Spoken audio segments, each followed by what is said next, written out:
ਵਾਹਿਗੁਰੂ ਜੀ ਕਾ ਖਾਲਸਾ ਵਾਹਿਗੁਰੂ ਜੀ ਕੀ ਫਤਿਹ। ਹੜ੍ਹ ਪੀੜਤ ਕਿਸਾਨਾਂ ਲਈ ਜੋ ਪਨੀਰੀ ਬੀਜੀ ਗਈ ਸੀ PR 126 ਪਿੰਡ ਸਾਹੋਕੇ ਜ਼ਿਲ੍ਹਾ ਮੋਗਾ, ਉਹ ਇਸ ਟਾਈਮ ਬਿਲਕੁਲ ਤਿਆਰ ਹੈ। ਜੋ ਵੀ ਵੀਰਾਂ ਨੂੰ ਜ਼ਰੂਰਤ ਹੋਵੇ ਉਹ ਸਾਡੇ ਨਾਲ ਸੰਪਰਕ ਕਰ ਸਕਦਾ ਹੈ। 97798 37479 79983 0911 ਪਿੰਡ ਸਾਹੋਕੇ ਜ਼ਿਲ੍ਹਾ ਮੋਗਾ। है जैसे इस एरिया के अंदर पानी ज़्यादा चलता है, यूरिया वगैरह ज़्यादा डाला हुआ है, ज़्यादा खेत का लान ज़्यादा बड़ा, हरापन ज़्यादा है। कहने का मतलब ये बहुत भारी है। तो जिम्मेदार ये सोचता है कि वहाँ से तेला ही आना स्टार्ट होता है। कहने का मतलब तो तेले की थोड़ी सी मैं क्लैरिटी दे देता हूँ आप लोगों को। तेला है जो तेला कहाँ से आता है, किस एरिया का कीट है, कहाँ से आता है, किस एरिया का जीव है। ये साउथ एरिया से आता है, पश्चिम इस एरिया से, जहाँ पे क्या है धान की सारा साल खेती होती रहती है। अगर हम बात करें जैसे हमारे पास यहाँ जीरी के बाद गेहूँ होगी, गेहूँ के बाद तोड़िया और एक आलू वगैरह कुछ ना कुछ अलग अलग वैरायटी होती है। वहाँ पे सारा साल ही धान लगती है। वहाँ तेले की सबसे बड़ी प्रॉब्लम रहती है बहुत ज़्यादा। तो क्या होता है अभी 10-15 दिन के बाद या थोड़े टाइम के बाद वहाँ पे कटाई होनी स्टार्ट हो जाएगी। उस एरिया का तेला क्या होता है उठ करके हमारे एरिया के अंदर एंट्री करनी स्टार्ट कर देता है। उस तेले को थोड़ा सा पता होता है कि अभी क्या हरियाणा, पंजाब और यूपी के अंदर जीरी का नसारा आना स्टार्ट हो चुका है। अभी वो उस एरिया से हमारे एरिया के अंदर एंट्री करनी स्टार्ट कर देगा और इस एरिया के अंदर आकर के अपनी कॉलोनियाँ बनानी स्टार्ट कर देगा, अंडे देने स्टार्ट कर देगा, अंडे से बच्चा निकलना स्टार्ट हो जाएगा और वो बढ़ता बढ़ता सारे खेत के अंदर कहीं ना कहीं पेचिस डाल देता है। आपने देखा होगा जिन खेतों में आपने टाइमली स्प्रे नहीं किया उसके अंदर लास्ट के अंदर आपको जीरी कटाने में भी दिक्कत आती है और जीरी सारी खत्म हो जाती है और नीचे बिछ जाती है सारी। ऐसा ही होता ना। तो आप लोग कम से कम 2 से 3 स्प्रे करते हो। अगर हम तेले की बात करें, तेला क्या है? तेला सिर्फ धान को खाता है, सिर्फ चावल को खाता है। आपने देखा निसरने से पहले कभी तेला आया आज तक? अभी तक देखो कितनी पानी चला है, बारिश है, कितना मौसम में गर्मी है, उमस है, अभी तक कहीं तेला पैदा नहीं हुआ। तेला क्या है? सिर्फ चावल को, सिर्फ धान को खाता है, उसका खाना सिर्फ चावल है। निसरने से पहले तेला नहीं आता है। जब आपकी जीरी निसरने पे आएगी, दूधा पड़ना स्टार्ट होएगा, दाने में वजन बढ़ेगा, दाने की क्वालिटी, उस टाइम के अंदर तेला नीचे रड़ियों में आके बैठना स्टार्ट करेगा और जब तक आपकी जीरी कट के मंडी में नहीं जाती तब तक ये सब नुकसान करते जाता है कहीं ना कहीं। लास्ट के अंदर आपने देखा होगा आपके धान की पैदावार को भी कम करता है, दाने की क्वालिटी को बेकार कर देता है। लास्ट के अंदर जब हम जीरी कटवाते हैं तो अच्छे तरीके से जीरी भी पूरे तरीके से नहीं कट पाती, तो आपको काफ़ी नुकसान बैठता है। तो तेला क्या है? उस एरिया से उड़ करके हमारे एरिया के अंदर एंट्री करनी स्टार्ट कर देता है। इस एरिया के अंदर आकर के उसे पता होता है कि अभी यहाँ पे नसारा आना स्टार्ट हो चुका है। तो वो बढ़ता बढ़ता, कहने का मतलब अगर हमने टाइम यूज को कंट्रोल कर लिया, टाइम यूज का स्प्रे कर दिया तो वही कंट्रोल मिलेगा। अदरवाइज हमें बहुत बड़ी प्रॉब्लम का सामना भी करना पड़ता है। उसके बाद आप बाजार के अंदर, मार्केट के अंदर चले जाते हो तो आप दुकानदार को बोलते हो सर मेरे को तेले वगैरह की दवाई दे दो, तो आप चले जाओगे, दुकानदार क्या करेगा आपको 10 एकड़ के लिए एक जोड़ा बांध के दवाई दे देता है। आपको बोलेगा सर ये दवाई आप जाकर के स्प्रे कर देना, आपके सारे तेले के ऊपर कंट्रोल हो जाएगा। क्यों आप उसको दुकानदार को बोलोगे सर मेरे को तेले की दवाई दे दो, वो पूछेगा आपको काले तेले की चाहिए, भूरे तेले की चाहिए, सफेद तेले की चाहिए। आप उसको बोलोगे सर तीनों तेलों की दवाई दे दो, जबकि तेला तो एक ही होता है। तो एक ही दवाई कहने का मतलब, वो कहने का मतलब आपको कई दवाइयाँ आपको बांध करके देते हो, आप उसको ला करके खेतों में स्प्रे कर देते हो। आपने 3-4 दिन के बाद देखा होगा कुछ तो तेला आपके खेत के अंदर कंट्रोल हो जाता है, रुक जाता है, कुछ तेला फिर उसके बाद कहीं ना कहीं उठता रहता है, रड़ियों के अंदर रह जाता है। आज तक तेले का अंत हो ही नहीं पाया किसी तरीके से। वो कैसे नहीं हुआ उसका भी एक कारण, उसका भी एक बहुत बड़ा रीजन है। वो कैसे? जो तेले की अगर हम बात करें, तेले की 3 से लेकर 5 अवस्थाएं होती हैं, अंडे से लेकर के एडल्ट तक।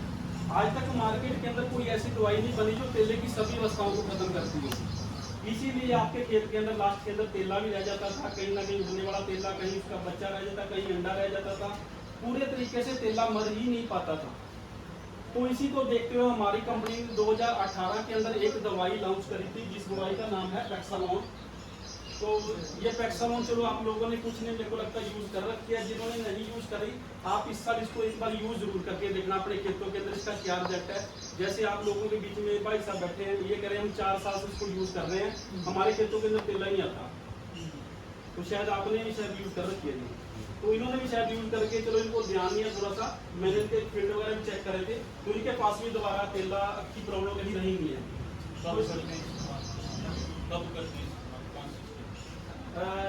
ये सर स्टार्टिंग के अंदर पहले स्प्रे में कब करते हो आप? स्टार्टिंग करते हो पहले स्प्रे में? पहले सारे तो बाद कर दो, पहले। तो ये देखो आप, आपके बीच में तो उधर कंसर्ट है उसका, हम क्यों बोलते हैं आपको सारे से पहले, मतलब ऐसा नहीं कि आए हुए तेले को पेक्सोलॉन नहीं मारे, आए हुए तेले को भी मारेगा। आज के समय में मतलब यही एक ऐसी दवाई जो आए हुए ने भी मार दी है, आने को भी। साਡਾ एक ही मकसद है, हमारी जो जीरी है वो हरी रहे, ठीक है। तो अब तेला जो आ जाता है मतलब माड़ा मोटा जो भाई बाद में भी करते हैं, जो स्टार्टिंग के भी आ जाएगा तेला, वो क्या जैसे रस चूसेगा और ये पुरानी बनाने लगते हैं। इसमें आप देखते हो जैसे हमारे शरीर में नसें होती हैं, ऐसे धान के पौधे में भी नसें होती हैं, नालियाँ बनी होती हैं। जो खुराक आपने दी है नीचे, जो खाद दिया, पानी दिया, सब कुछ जड़ों के साथ ऊपर बाली में जाकर दाना भरता है। अगर वो रस चूसता रहेगा यहाँ से और ये नाली ब्लॉक हो जाती है एक तरीके से, वो पुरानी बन जाएगी, जाम हो जाएगी, फिर जो खुराक ऊपर बननी थी वो नहीं बनती, ठीक है। इसीलिए हम बोलते हैं कि आपकी जीरी हरी रहे उस टाइम पे इस्तेमाल कर दो। उससे 2-3 फायदे हैं। एक, हमारी जीरी गाभे में रहती है, तो जैसे गर्भवती महिला आपने देखा ही होगा, खूब अच्छा खाना खिलाते हैं ताकि बच्चे को भी लगे। तो इस तरह जब गाभे में जीरी रहती है तो जितनी भी खुराक जमीन में है वो सारी की सारी दाने में जाती है। उस टाइम पे आप दवाई भी दोगे ना तो पेक्सोलॉन क्या पत्ते पे दिखेगी, पत्ते वाली तो एब्जॉर्ब होगी, जो थल्ले भी चली जाएगी, जड़ों से भी एब्जॉर्ब हो जाती है। तो पूरा रस जो है उसके अंदर घूम जाता है, इस करके दवाई फैल जाती है बड़ी। दूसरी चीज, पहले ही अगर नाली उसकी खराब हो गई तो बाद में दाने भरेंगे नहीं। और जो आप देखोगे यहाँ पे तेले का, अगर मान लो बाई चांस कभी तेला कम भी है तो जीरी आपको पीली नहीं दिखेगी, और उसमें क्या होगा आप देखोगे बाली में ऊपर 2-4 दाने जो खाली रहेंगे, नीचे 3-4 दाने खाली रहेंगे, वो नुकसान हमेशा देखने को मिलेगा। इसलिए कहते हैं कि अपना जब धान, हमारी जीरी जब हरी है उसी वक्त हम दवाई का इस्तेमाल कर लें, उसी वक्त सारी दवाई रच जाएगी पौधे में। क्योंकि एक बार जब धान निसर जाएगा फिर वो पकने की अवस्था में जाता है। पकने में क्या होता है, उसका रस धीरे धीरे कम होता है, दानों में भी जो नमी है वो कम होती है, तभी उनका वजन बढ़ने लगता है। तो रस कम होने लगता है, उस वक्त दवाई एब्जॉर्ब नहीं होती है, इसके शरीर में खून ही नहीं रहता दवाई ऊपर नीचे चढ़ाने के लिए। इस करके जब पूरी हरी जीरी है तब उसका इस्तेमाल कर दो। सबसे लंबे समय तक जो दवाई का जहर है 30-40 दिन तक जीरी में हमारी रहता है, और 30-40 दिन तक जब भी तेल आके बैठता रहेगा जैसे डंग मारेगा मतलब वो अंडे नहीं दे पाता, अगली जनसंख्या अपनी बना नहीं पाता। बाद में क्या होगा, बाद में हमारी जीरी मान लो किसी की जीरी ऐसे पुरानी बन गई, ठीक है। अब क्या होगा, हम इसमें पेक्सोलॉन भी डाल रहे हैं, फंजीसाइड भी बढ़िया कर रहे हैं, पर जो हिस्सा मर गया पौधे का वो दोबारा हरा तो नहीं होगा। जहाँ नीचे जो दवाई जड़ से ऊपर चढ़नी थी वो नीचे नली ब्लॉक होगी उसकी, वो फिर ऊपर तो नहीं जाएगी, पूरे शरीर में नहीं पड़ेगी। दूसरी, इसके अंदर रस खत्म हो गया, वही हरा पार्ट रहेगा, वही उसमें रस नहीं तो दवाई का जहर मिलेगा। जब उसमें रस ही नहीं रहा तो फिर कोई फायदा नहीं। उसमें क्या होगा, अगर हम स्प्रे करेंगे तो जितना जो हमारी पेक्सोलॉन दवाई है, जो तेला दवाई के संपर्क में जितना आ गया उतना मर जाएगा, और जो बाकी जो इसमें रचेगा नहीं तो फिर भी आपको जो है बैठा हुआ मिलता रहेगा। तो हमारी गुजारिश यही रहती है कि सही समय पे करो, हरी जीरी पे करोगे उतना ही लंबा रिजल्ट आपको मिल पाएगा, ठीक है। दूसरी चीज़ है कि 4 बातें हमें ध्यान रखनी है। देखो जैसे मैंने आपको समझाया, हरा तना रहना चाहिए, जितना तना हरा रहेगा उतनी जीरी आपकी लंबी रहेगी। अगर यही तना सूख जाएगा बाद में सितंबर में हवा चलेगी, सारी जीरी दिख पाएगी, उसके बाद कंबाइन का भी खर्चा है, दानों का भी खर्चा, सारा नुकसान है। उसके बाद सबसे तेजी से काम करने वाली दवा है, 2 से 3 घंटे में उसकी जो खुराक होती है, अगले दिन आप जाके देखोगे तभी आपको जो है तेला नीचे मरा मिलता है। उसके अलावा क्या है, सारी अवस्थाओं को मारती है। बाकी कोई दवाई जो बता रहे हैं, कोई हल्के तेले को मारती है, कोई पिट्टे को मारती है, कोई बूढ़े को मारती है, इसमें सभी सारे तेले को, उड़ने वाले तेले तक सबको मारती है, और पूरा आपको लंबा समय कंट्रोल देती है। 30-40 दिन तक दवाई जो है पौधे में रहती है और अपना असर दिखाती है। तो आपके केस में तो इल्ला मारेगी मारेगी, अगर बाहर से उड़ के आता है उसको भी जो खत्म कर देती है। इसके अलावा एक और दवाई हमारी आती है, इसका नाम है गेरेलियो। ये आप में से इस्तेमाल की किसी ने? इसकी 3-4 खास बात है। देखो हर किसान अपने खेत में फंजीसाइड का इस्तेमाल करता ही है, 1 स्प्रे 2 स्प्रे 3 स्प्रे भी कर देते हैं, पर स्प्रे करते ही। और सारे कोई भी फंजीसाइड आप करो कम से कम 500 600 700 रुपए का उसमें खर्चा आते हैं। अब गलेलियो वे की खास बात क्या है? पहली बात है, पहली ऐसी दवाई है जो शीत ब्लैक को भी कंट्रोल करती है, गलन जो आती है। उसके बाद ये हल्दी और डोडी की जो समस्या है उसको भी कंट्रोल करती है। और तीसरी जो दाने दोगी हो जाते हैं ना, इसमें दाने काले आपको कई बार मिलते हैं, उसमें भी काम तो दाने तीनों बीमारी पे काम करती है, जबकि बाकी कोई दवा ऐसी नहीं जो इन तीनों बीमारी पे काम करती है। तो इसमें भी ध्यान हमें यही रखना है कि जो हल्दी या डोडी की समस्या है वो आती है निसारे के समय में। डोडी हमें दिखती बाद में जब दाना पड़ता है, तो वो बीमारी शुरू तब हो जाती है जब निसार होता है। तो इसकी भी एक स्प्रे आप पेक्सलॉन के साथ निसारे से पहले करो और उसके 15-20 दिन बाद जो दूसरी स्प्रे होता है दोबारा करो। आपको 90% 95% तक डोडी और हल्दी की कोई समस्या नहीं आएगी। दूसरी बात, दानों की चमक के लिए कई बार लोग फिल्टर वगैरह का इस्तेमाल करते हैं, वो दवाई हमने इसमें ऑलरेडी डाल के दी हुई है। दानों की चमक और उसका शाइनिंग का भी बढ़िया रहता है। सारा निसारा एक साथ होगा आपका, एक साथ पूरा खेत निसरेगा तो एक साथ उगता भी है, उससे भी दानों की क्वालिटी।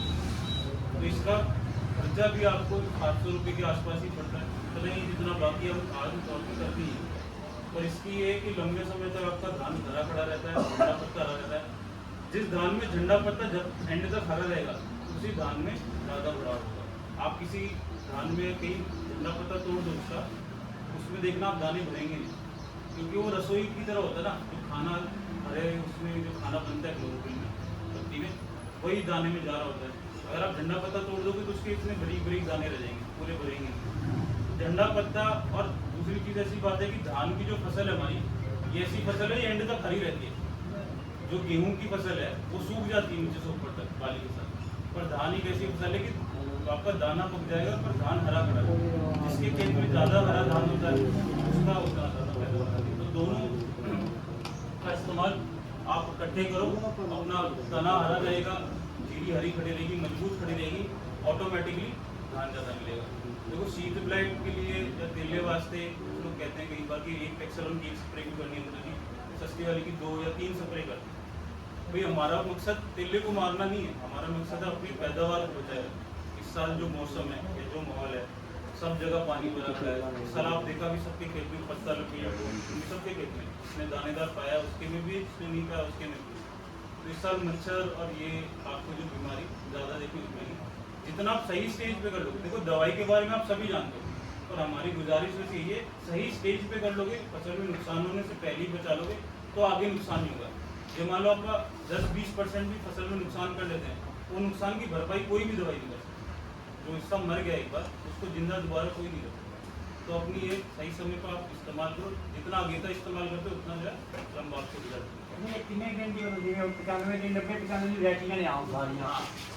तो जब भी आपका 1-8% निसारा हो, मतलब जब 40-50 दिन की जो हो जाए आपकी गिरी, उस वक्त आप कर 2 महीने ਜਿਹੜੇ ਨਿਕਲਦੀ ਏ ਕਈ 50 ਦੇ 60 ਦਿਨ ਤੇ ਜਿਹੜੀ ਆਉਂਦੀ ਏ ਉਹ नहीं निसरती कितने दिनों पे? 60-70 दिन तो कर दो। 60 ਦਿਨ ਤੇ ਜਿਹੜੇ ਲੱਗਣੀ ਨਿਸਰਾ ਸਿੰਗੜੀ ਲੱਗੀ ਏ ਨਾ, ਪਰ ਲੱਗਦੀ ਨਿਸਰ ਮੋਟੀ ਉੱਗੀਆਂ ਵਾਲੀਆਂ ਹੁੰਦੀਆਂ 8 ਤਰੀਕ ਨੂੰ ਲੱਗੀ ਨਹੀਂ ਉਹ। हाँ, कौन सी वैरायटी आपकी? ਉਹਦੇ ਮੈਂ ਆਂਦਾ ਓਏ ਨਹੀਂ छब्बीस ਨਹੀਂ ਸਭੀ ਨਹੀਂ 7501 7501 हाँ, तो 50 से 60 दिन का ਬਸ 50 ਦੀ 50 ਦੀ ਹੋ ਗਈ ਏ 50 ਦੀ ਹੋ ਗਈ 50 दी होगी ना, तो उसमें आप देखोगे कि अंदर पाइप मोटा बनने लग गया होगा, बाड़ी निकलेगी। ਲੱਗ ਗਿਆ तो इस हफ्ते में आप अभी जो है ਜਿਹੜੀ 130 ਦਿਨ ਦੀ ਬੈਠੀ ਉਹ ਨੇ ਫਿਰ ਜਾ ਕੇ देखो मोटा मोटा हम गाभे से नापते हैं। भाई कोई भी फसल है जीरी की, आप उसमें जिस दिन से रोपाई की है, मान लो पंजाब में वैरायटी लगती है 240 है, 140 दिन की वैरायटी है, ठीक है। ਉਹਦੇ ਵਿੱਚ जो गाभा बनना शुरू होता है वो 60 दिन घटा दो, तो मतलब 80 दिन पे गाभा शुरू होता है। पर जहाँ आपकी वैरायटी 90 दिन की है उससे 60 दिन घटा दो, मतलब 30-40 दिन पे गाभा भरना शुरू होता है। अब गाभा भरना शुरू होने से बाली निसरने तक अलग 10-12 दिन लेती है फसल अपनी, ठीक है। हफ्ते भर से तो ऊपर का टाइम लेती है। तो कोई जीरी तो 40-50 दिन में निसारा ले जाती है, कोई जीरी 70 दिन में, कोई 80 दिन में, जो जितनी लंबी उतना लंबा निसारा लेती है। तो मोटी मोटी यही कैलकुलेशन होती है कि पीछे से 60 दिन घटा दो तो आपको गाभा भरना पता चल जाएगा। उसके 10-15 दिन में आप कभी भी स्प्रे कर दो, 1-8% 1-8 छुट्टा आपको दिख रहा है निसरते हुए, उससे पहले आप स्प्रे कर दो, तो आपको जो बढ़िया दवाई का कंट्रोल हो जाएगा। उसमें जीरी सीधी भी खड़ी रहती है। भाई मान लो एक बार निसारा हो गया तो सारा खुल जाता है, लान खुल जाता है ना उसका, पौधा ऐसे हो जाता है, उसमें निकलने बढ़ने में भी दिक्कत होती है। जब तक दवाई सीधी है सारी दवाई नीचे भी दिखती है, उसमें असर भी ज़्यादा करती है। कई जगह पे 15% दिखती हो 20% दिखे तो बड़े भी तो पहले करनी चाहिए नहीं नहीं, जब निसारे पे आ जाए कोई उसके बाद जब तक कोई डरता नहीं है उसका छोड़ना नहीं, इसमें जाना नहीं चाहिए। क्योंकि क्या है, आपका फूल उसमें जो हमारे धान के फसल में फूल खुला होता है उसमें स्प्रे से या बारिश से अगर चोट पड़ती तो दाने काले होते हैं। एक बार आपकी धान जब 40-50% निकल जाए उसके बाद खेत में घुसना ही नहीं, जब तक फूल ही घट जाता है। एक बार दाना बंद हो जाएगा उसके बाद दोबारा और जो बीच के 15-20 दिन है उसमें धान को छींटना नहीं, ठीक है। इसलिए हम बोलते हैं निसारे से पहले कर दो, तो उसके 15-20 दिन तक स्प्रे करो। बाकी ये दवाई आपको मार्केट से मांग करके लेनी पड़ेगी, आपको लिटरेचर या पर्ची वगैरह दे देंगे। हर एक दुकानदार इस दवाई को बेच करके खुद है, तभी आप सभी लोगों तक ये दवाई अभी तक नहीं पहुंची। पैक्सालोन और गिलेरियो की डोज की क्लियर कर देता हूँ। पैक्सालोन की डोज है 94 ml पर एकड़ के हिसाब से, और गिलेरियो की डोज है 400 ml पर एकड़, 1 लीटर 2.5 लीटर के अंदर जाएगी। तो अपने को कोशिश करना है पहले स्प्रे में करना है, लेट नहीं करना है। तेल आएगा मेरे को तब स्प्रे करना है, पहले स्प्रे में आप यूज कर लो और दोबारा आज बुद्धि पड़ेगी तो नहीं करनी सकती। आज 3 कट्टे ज़्यादा लोग डाल ही लेते हैं, उससे ऊपर तो नहीं डालो, उससे कम भी डालोगे तो चलेगा। अच्छा, ये तो ऊपर कोई बिल्कुल नहीं, 3 से ऊपर जितना डालोगे उतना नुकसान करेगी। नौकर ने ना नहीं दे रही वो बंदा नहीं 4.5 हम कह रहे हैं वो करांगे। कोई फायदा नहीं, जितना ज़्यादा खाद होगा ना उतनी ज़्यादा फसल नरम हो जाती है, उतनी ज़्यादा वो है डंडे के परले आज बंदे ज़्यादा है ना। तो मैं वही कह रहा हूँ, बंदा है ना अपने जो भी काम ਵੇ ਤੇ ਜੋ ਬਣਾਈ ਇਹਨਾਂ ਨੇ ਵੀ ਪਕਾਉਣ ਵਾਸਤੇ ਜਿਵੇਂ ਵੋਟਾਂ ਨਹੀਂ ਹੁੰਦਾ ਲਾਉਣ ਵਾਲਾ ਤੇ ਆ ਦੂਜਾ ਜਿਹੜਾ ਦੂਜੀ ਜਿਹਨੂੰ ਸਪਰੇ ਕਰਦੇ ਸਸਤੀ। ਕਿਹੜਾ ਪਿੰਡ ਆਪਣਾ ਸਮਾਲਾਬਾਦ ਆ 3 ਕੱਟੇ ਵਾਧੂ ਬੜੇ ਨੇ 3 ਤੋਂ ਘੱਟ ਹੀ ਪਾਇਆ, 2.5 ਪਾ ਦਿਆ ਕਰੋ। ਉਹ ਨਹੀਂ ਪਾਣੀ ਭਾਵੇਂ ਮਾਰੀ ਦਾ ਜਾਏ ਜ਼ਿਆਦਾ ਨਹੀਂ ਪਾਣੀ, 3 ਵੀ ਜ਼ਿਆਦਾ ਹੋ ਜਾਂਦੇ ਨੇ, 2.5 ਇਕੱਠੇ ਬੜੇ ਮਾਲਾ ਮਾਲ ਸਜਿਆ ਪਾਣੀ ਨਹੀਂ ਸਮਾਲਾਬਾਦ ਡੁੱਬ ਗਿਆ ਤੂੰ। इतनी ज़्यादा दवाई डलती है।